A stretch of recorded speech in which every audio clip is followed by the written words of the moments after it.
यह कहानी लेखक की अपनी भावनाओं के द्वारा लिखी गई है। इस कहानी को सुनकर आप अपना मनोरंजन कर सकते हैं। इस कहानी में दर्शाए गए पात्र, उत्पादन और घटनाएं सभी काल्पनिक हैं। कहानी किसी भी व्यक्ति के भावनाओं, प्रथाओं और परंपराओं का अपमान नहीं करती है। यह कहानी पूरी तरह से काल्पनिक है। दोस्तों, सिर्फ आपसे एक ही रिक्वेस्ट है कि आप हमारी वीडियो को लाइक और सब्सक्राइब कर लिया कीजिए, क्योंकि हम इसे बहुत ही मेहनत से बनाते हैं और आप बिना लाइक और सब्सक्राइब किया ही चले जाते हैं। प्लीज प्लीज प्लीज, यह आपका प्यार होगा हमारे लिए। आप हमारे चैनल को लाइक और सब्सक्राइब जरूर कर लिया कीजिए, जिससे हमें लगेगा कि हमारी मेहनत व्यर्थ नहीं जा रही है। इस एपिसोड को समझने के लिए पीछे का एपिसोड जरूर सुनने और इसी तरह की और भी रोमांचक स्टोरी को सुनने के लिए हमारे चैनल एसएस एक्सप्लेनर को लाइक और सब्सक्राइब कर लें। अब एपिसोड में आगे।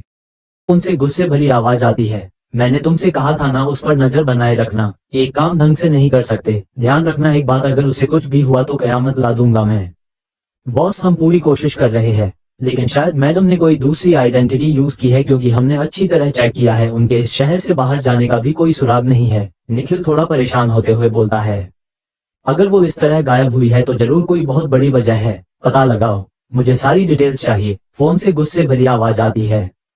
Okay boss. फिर फोन कट जाता है और निखिल परेशान होते हुए अपने आसपास के गार्ड्स को घूरता है। तुम्हें कहा था ना कि हर पल मैडम पर नजर बनाए रखना, तो कैसे गायब हो गई वो तुम्हारी नजरों के सामने से? पता है ना, अगर मैडम को कुछ भी हुआ तो डेविल किंग तुम्हारा क्या हाल करेगा? डेविल किंग के गुस्से से तुम अच्छी तरह वाकिफ हो। वो गार्ड बहुत डर जाते हैं। हमने बहुत ध्यान से पीछा किया था सर, लेकिन शायद मैडम को शक हो गया था कि कोई उनका पीछा कर रहा था। वो बड़ी आसानी से हमें चकमा देकर गायब हो गई। निखिल अब परेशान के साथ साथ थोड़ा हैरान भी था, जहां वो दो ऐसे शातिर इंसानों के बीच फंसा हुआ था जो आपस में जाने क्यों चूहे बिल्ली का खेल खेल रहे थे और बीच में ये सब फंस रहे थे। वृत्तिका रात के अंधेरे में भी गहरी सोच में थी। एक तरफ उसकी ये ड्यूटी थी, दूसरी तरफ उसकी बेचैनी। मेरी समझ नहीं आ रहा है कौन हो सकता है जो मेरा पीछा कर रहा था। फिलहाल मेरा सबसे बड़ा दुश्मन सिर्फ एक है और शायद उसे अंदाजा भी नहीं है कि मैं उसे ढूंढ रही हूँ। फिर कौन हो सकता है? ऊपर से वो लोग जिन्होंने उस दिन मुझे अपार्टमेंट छोड़ा था, उनका पता नहीं चल रहा है। क्या करूं मैं? सोच सोच कर ही मेरा सर फटा जा रहा है। ऐसे हो सोचते हुए कब वृत्तिका की आंख लगी उसे पता ही नहीं चला। सुबह जल्दी अलार्म की आवाज से वृत्तिका चौंक कर उठी। वृत्तिका कुछ सोचते हुए होटल के गार्डन की तरफ चली जाती है। वहां भी वृत्तिका अपने नाइट सूट में ही थी। गार्डन में ज्यादा लोग नहीं थे, कुछ जॉगिंग कर रहे थे, कुछ आराम से सनराइज का मजा ले रहे थे। तब वृत्तिका की नजर होटल के गेट पर पड़ी, जहां गार्ड एक लाइन में आ रहे थे और उनके बीच सफेद कुर्ता पजामा पहने एक उम्रदराज आदमी था। वृत्तिका जल्दी से खड़ी हो जाती है। डिफेंस मिनिस्टर, लेकिन इनकी मीटिंग तो दोपहर में है, तो इस वक्त ये कहाँ जा रहे हैं? तभी वृत्तिका को उसके पीछे आवाज आती है, गुड मॉर्निंग मिस कृति। वृत्तिका हैरानी से पीछे देखती है। उसके पीछे कबीर था। कबीर की टी शर्ट पसीने में भीगी हुई थी, शायद वर्कआउट और जॉगिंग की वजह से, तभी तो उसकी बॉडी एकदम परफेक्ट थी। कबीर को देख वृत्तिका बनावटी मुस्कान बना लेती है, गुड मॉर्निंग। लेकिन वृत्तिका का ध्यान तो उसी तरफ था। कबीर उसके पास आ जाता है। वैसे आज आप कॉन्फ्रेंस के लिए नहीं जा रही? वृत्तिका उसे ना समझी में देखती है, क्योंकि उसे कोई अंदाजा नहीं था कि कबीर किस बारे में बात कर रहा है। कबीर उसके चेहरे के भाव देख समझ जाता है। अरे, आपके बॉस मिस्टर चतुर्वेदी ने ही तो डिनर के वक्त बताया था कि आप कॉन्फ्रेंस, मीटिंग और पार्टी के लिए जा रहे हैं। क्या आपको आपके बॉस का शेड्यूल नहीं पता? वृत्तिका उसकी बात सुन झेप जाती है और बोलती है, ऐसी बात नहीं है, मुझे याद था, लेकिन बॉस की तबीयत ठीक नहीं है तो हमारा जाना कैंसिल हो गया। कबीर उसकी बात सुन बोल पड़ता है, वैसे मेरे ख्याल से तुम्हें और तुम्हारे बॉस को इस कॉन्फ्रेंस मीटिंग में जाना चाहिए, क्योंकि यहाँ बड़े बड़े बिजनेसमैन अपने बिजनेस से रिलेटेड डील्स एक दूसरे से करने वाले हैं, तो तुम्हारी कंपनी को भी बहुत फायदा हो सकता है। और वैसे भी यहाँ ज्यादातर इंडियन बिजनेसमैन आने वाले हैं, तो तुम्हें जरूर जाना चाहिए। वृत्तिका का उसकी बात में बिल्कुल ध्यान नहीं था, क्योंकि उसे तो इन बिजनेस की बातों में कोई दिलचस्पी नहीं थी। तभी कबीर बोल पड़ता है, वैसे तुम्हारे बॉस नहीं जा सकते तो तुम मैनेजर के तौर पर अपनी कंपनी को रिप्रेजेंट कर सकती हो। तुम्हारे लिए तो ये बहुत बड़ा चांस है। आखिर तुम्हें इंडिया के मिनिस्टर से मिलने का मौका मिल रहा है। कबीर की इस आखिर लाइन में वृत्तिका के कान खरगोश की तरह खड़े हो गए और वो एकदम से कबीर की तरफ देखती है। क्या मिनिस्टर सर से? कबीर बोलता है, हाँ, वैसे ये बात किसी को पता नहीं है। इस कॉन्फ्रेंस में सबसे बड़ी कंपनी हमारी ही है, इसीलिए मैं मेन गेस्ट के रूप में इनवाइट हूँ। इंडियन डिफेंस मिनिस्टर इस पार्टी में आने वाले हैं, चंद लोगों को पता है। वो इस वक्त शिकागो में ही किसी मीटिंग के सिलसिले में आए थे, इसीलिए उन्हें इस मीटिंग में as a chief guest invite किया गया है।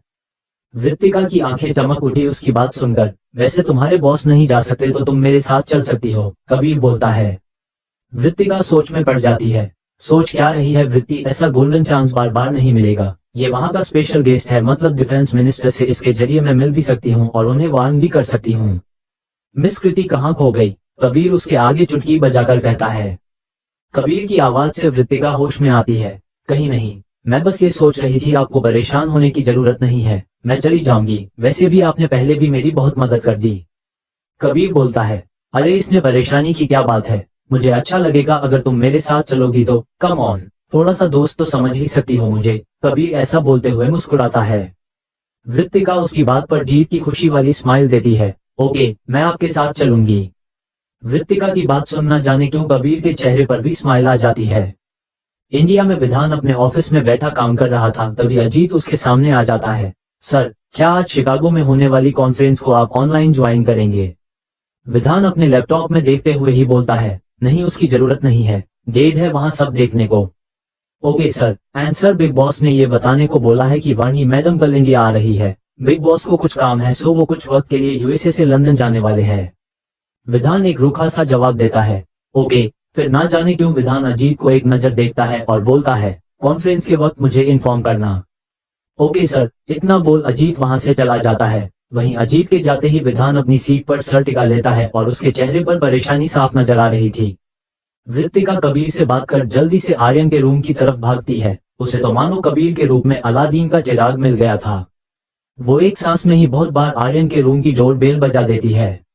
आर्यन जो औंधे मुंह लेटा सो रहा था क्योंकि वो रात भर सबके मोबाइल ट्रेस कर डिटेल्स जुटाने में ही लगा था और 2 घंटे पहले ही उसकी आंख लगी थी, वो ऐसे उठा मानो कोई तूफान आया हो। आर्यन भागते हुए दरवाजे पर गया और गेट खोला तो वृत्तिका चहकते हुए अंदर आती है। आर्यन वृत्तिका को ऐसे देख हैरान हो जाता है। क्या हुआ वृत्ति, क्या तूने बॉयफ्रेंड बना लिया क्या, इतनी खुश हो रही है?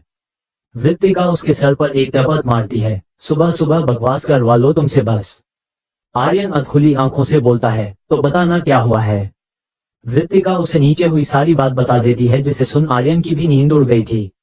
आर्यन फिर उसकी बात सुन बोल पड़ता है, लेकिन मिनिस्टर सर के शेड्यूल में इस मीटिंग के लिए तो कुछ नहीं था। फिर अचानक वृत्तिका उसकी बात सुन बोलती है, हाँ लेकिन ये मीटिंग इंडिया बिजनेसमैन की है तो मिनिस्टर को चीफ गेस्ट के तौर पर इनवाइट किया गया है। कबीर वहां का स्पेशल गेस्ट है, सो अगर मैं उसके साथ गई तो आसानी से मिनिस्टर सर से कांटेक्ट कर पाऊंगी। वृत्तिका की पूरी बात अब आर्यन को समझ आ गई थी। तो क्या वृत्ति, मुझे भी चलना होगा? आर्यन की बात सुन वृत्तिका बोलती है, नहीं मैंने कबीर के सामने मीटिंग से बचने को बहाना बना लिया था कि बॉस की तबीयत खराब है सो हम नहीं जा सकते, मुझे क्या पता था कि मिनिस्टर खुद उस मीटिंग में जाने वाले हैं। वृत्तिका की बात सुन जहां आर्यन को मुंह लटकाना था वो खुशी से अपने बिस्तर पर लुढ़कता है। इसका मतलब मैं अब आराम से दिन भर सो सकता हूँ। वृत्तिका हैरान थी कि इस इंसान को सोने की इतनी पड़ी है। सो लेना, लेकिन याद रखना सारे पैसेंजर की लिस्ट अच्छे से देखना, कौन नई बुकिंग कर रहा है चीज का ध्यान रखना है तुम्हें। आर्यन बेपरवाही से बोलता है। Okay manager. वृत्तिका समझ गई कि इस वक्त इस इंसान के कान में जूं भी नहीं रहेंगे, इसीलिए वो वहां से जाने लगी। अच्छा मैं निकलती हूँ, ये मौका मैं जाने नहीं दे सकती। इतना बोल वृत्तिका आर्यन के कमरे से बाहर निकल जाती है और आर्यन गेट बंद कर वापस बिस्तर पर लुढ़क जाता है। वृत्तिका जल्दी से अपने कमरे में आती है। वो एक व्हाइट शर्ट और ब्लू ब्लेजर पेंट निकाल लेती है।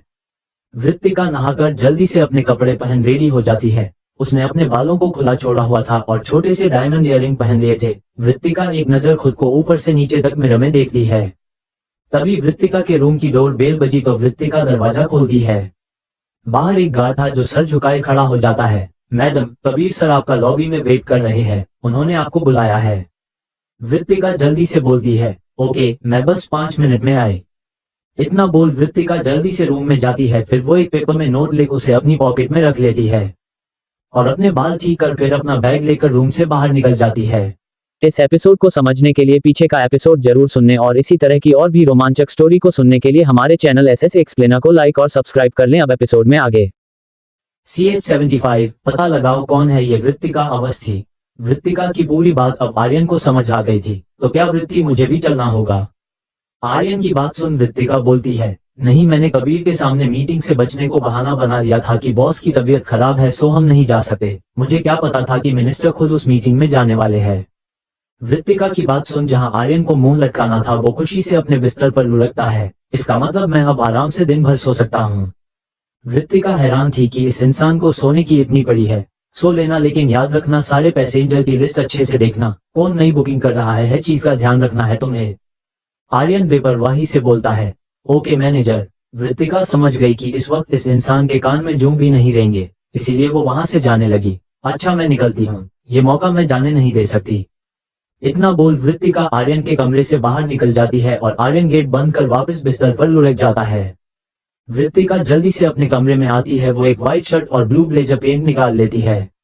वृत्तिका नहाकर जल्दी से अपने कपड़े पहन रेडी हो जाती है। उसने अपने बालों को खुला छोड़ा हुआ था और छोटे से डायमंड इयररिंग पहन लिए थे। वृत्तिका एक नजर खुद को ऊपर से नीचे तक मिरर में देखती है। तभी वृत्तिका के रूम की डोर बेल बजी तो वृत्तिका दरवाजा खोलती है।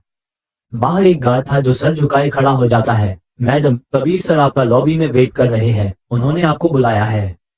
वृत्तिका जल्दी से बोलती है, ओके, मैं बस 5 मिनट में आई।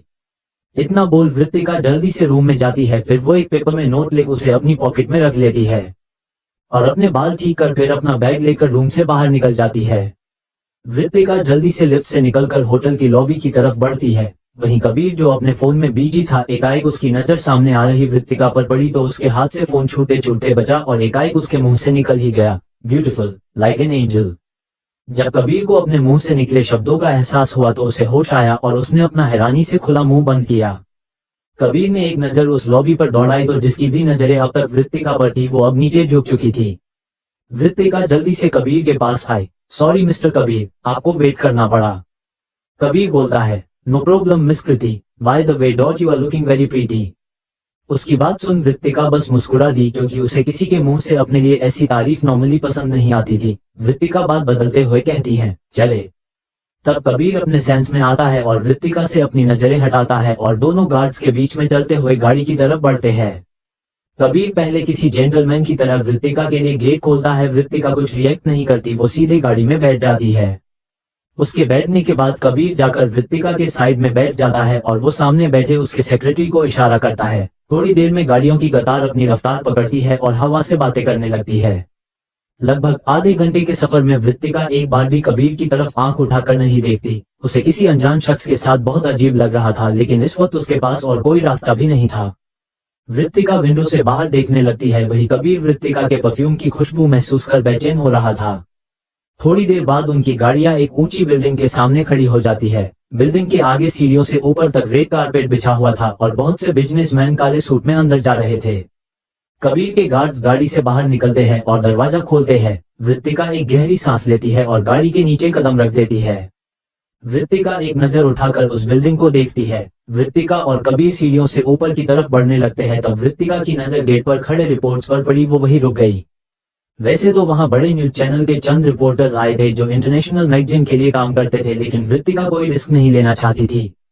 कबीर उसके रुकने से मुड़कर वृत्तिका की तरफ देखता है। वृत्तिका उसकी नजरों का मतलब समझ जाती है और गेट की तरफ इशारा करती है। दरअसल मैं इस तरह रिपोर्ट्स के सामने कंफर्टेबल नहीं हूँ, आप जाइए, मैं आपके बाद आती हूँ मिस्टर कबीर। वृत्तिका की बात सुन कबीर एक नजर अपने गार्ड पर डालता है तो कुछ ही सेकंड में सारे रिपोर्ट्स वहां से हटा दिए गए थे। वृत्तिका हैरानी से कबीर की तरफ देखती है। कबीर उसे देखते हुए बोलता है, अब तो कोई प्रॉब्लम नहीं है। वृत्तिका उसे कुछ नहीं कहती और उसके साथ अंदर की तरफ कदम बढ़ा देती है। अंदर बहुत बड़ा हॉल था और बहुत से लोग जेंटलमैन की तरह एक दूसरे से बातें कर रहे थे। वृत्तिका एक नजर सामने डालती है। वो हल्की सी कबीर के पीछे हो जाती है ताकि कोई उसे देख न सके, क्योंकि वहां ज्यादातर बिजनेसमैन इंडिया के ही थे और वृत्तिका बहुत बार न्यूज चैनल में सुर्खियों में रह चुकी है। वृत्तिका जैसे ही कबीर के पीछे होती है तो कबीर के होठों पर मुस्कान तैर जाती है। वो अब हॉल के बीच में खड़े थे। कबीर वृत्तिका को बहुत से बड़े बिजनेसमैन से मुलाकात करवा रहा था, लेकिन कबीर नोटिस कर रहा था कि वृत्तिका का ध्यान उनकी बातों में था ही नहीं।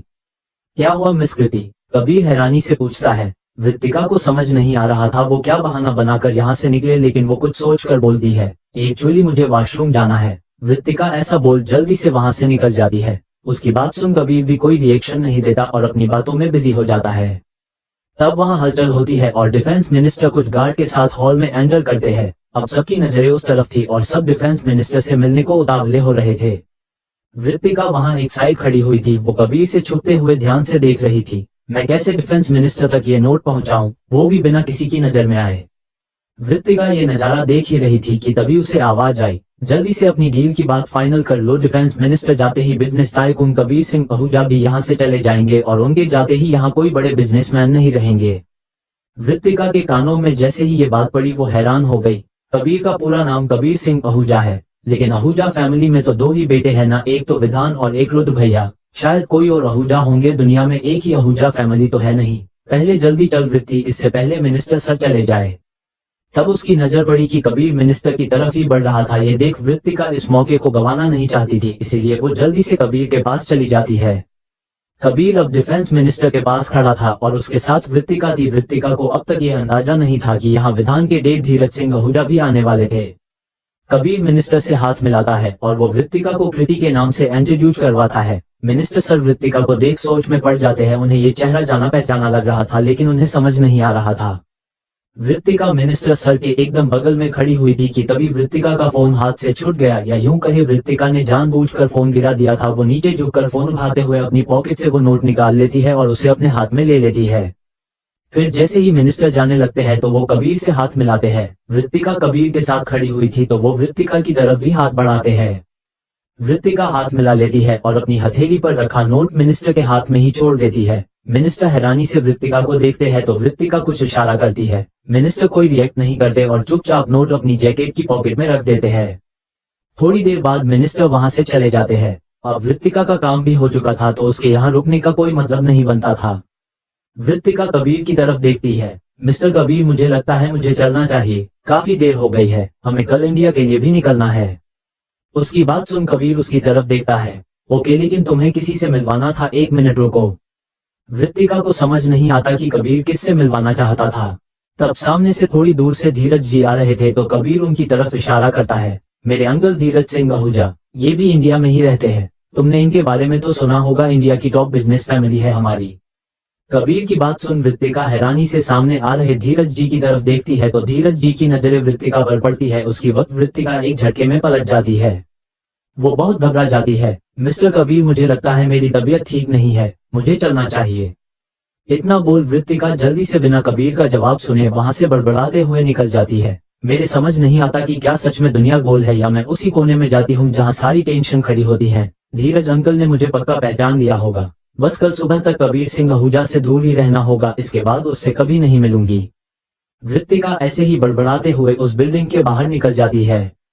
वही कबीर जो घबरा कर जाती वृत्तिका को देख रहा था। धीरज जी जल्दी से उसके करीब आते हुए बोलते हैं, वृत्ति। धीरज जी की बात सुन कबीर बोल पड़ता है, वृत्ति नहीं अंकल, कृति। धीरज जी कबीर की बात पर जरा भी ध्यान नहीं देते। तुम किसकी बात कर रहे हो कबीर? मैं वृत्तिका की बात कर रहा हूँ। वृत्तिका अवस्थी, वो अभी तुम्हारे पास ही खड़ी थी ना, वो वृत्ति ही थी, मैं पूरी तरह श्योर हूँ। धीरज जी की बात सुन कबीर का माथा ठनका और वो हैरानी से धीरज जी की तरफ देख कहता है, कौन वृत्ति अंकल, क्या आप उसे जानते हैं? धीरज जी उसकी तरफ देखते हैं। हाँ, मैं अच्छी तरह जानता हूँ, लेकिन तुम उसे कैसे जानते हो? क्या तुम्हें पता है वो कहाँ गई है? कबीर अब इतना तो समझ जाता है कि उस लड़की ने इससे झूठ बोला है, लेकिन क्यों वो ये बात नहीं समझ पा रहा था। वो धीरज जी को देख बोलता है, नहीं अंकल, वो तो मुझे पार्टी में मिली थी, उसने अपना नाम कृति सक्सेना बताया था। कबीर की बात सुन धीरज जी सोच में पड़ जाते हैं। कहीं ऐसा तो नहीं कि वृत्तिका यहाँ किसी काम से आए हो? नहीं, मैं इस तरह वृत्ति के काम के लिए मुश्किल खड़ी नहीं करना चाहता। कबीर धीरज जी को ऐसे सोचते हुए देख बोलता है, अंकल आप कहाँ खो गए, बताइए ना कौन वृत्ति? धीरज जी बोलते हैं, कुछ नहीं, शायद मुझे कोई गलतफहमी हो गई थी, तुम छोड़ो उस बात को, ये बताओ सब इंडिया कब आ रहे हैं? कबीर का ध्यान अब भी धीरज जी की बात पर ही अटका पड़ा था, लेकिन वो उन्हें परेशान नहीं करना चाहता था, इसीलिए वो बोलता है, अगले हफ्ते अंकल, जल्दी आना, काफी वक्त हो गया है सबसे मिले। धीरज जी बोलते हैं, हाँ अंकल, मेरा भी बहुत मन है विधान से मिलने का, बहुत लंबा वक्त हो गया है, जब से वो यूनिवर्सिटी से गया है उससे कांटेक्ट लगभग बंद ही हो गया। कबीर धीरज जी को नॉर्मल दिखाते हुए कहता है। फिर धीरज जी कबीर से कुछ देर इसी तरह बातें करते हैं और बोलते हैं, ओके बेटा, अभी मुझे निकलना होगा, एक जरूरी मीटिंग भी है। ओके अंकल, इतना बोल कबीर मुस्कुरा देता है। धीरज जी के जाते ही उसकी मुस्कान अचानक गायब हो जाती है और वो तपिश भरी नजरों से अपने सेक्रेटरी को देखता है, पता लगाओ कौन है ये वृत्तिका अवस्थी। Okay sir. उसका सेक्रेटरी जोसेफ जल्दी से अपना सर झुकाकर वहां से निकल जाता है। वहीं कबीर गाड़ी में आकर बैठता है, लेकिन उसके दिमाग में अब भी यही चल रहा था, मैं भी देखूं आखिर किसकी इतनी हिम्मत है जो कबीर सिंह आहूजा को बेवकूफ बना सकता है। उस लड़की ने 2 दिन में मुझे इतना उलझा दिया है कि जो कबीर सिंह आहूजा अपने रिलेटिव पर भी एक बार में ट्रस्ट नहीं करता, वो उसके सामने बेवकूफ साबित हो गया। कबीर एक खतरनाक एक्सप्रेशन देता है, जिससे आगे की सीट पर बैठा जोसेफ, जो अपने बॉस के ऑर्डर पर वृत्तिका अवस्थी की डिटेल्स ढूंढ रहा था, वो डर जाता है। हेलो प्यारे रीडर्स, आगे स्टोरी और भी इंटरेस्टिंग है, आपको बहुत मजा आने वाला है, तो इसका नेक्स्ट एपिसोड देखना बिल्कुल ना भूले और चैनल को अपने प्यारे प्यारे हाथों से लाइक और सब्सक्राइब कर लें और अपने दोस्तों को शेयर करना बिल्कुल ना भूले और अपना प्यार भरा कमेंट जरूर करें और दोस्तों कम से कम 200 लाइक का टारगेट पूरा कर दे। मिलते हैं नेक्स्ट एपिसोड में।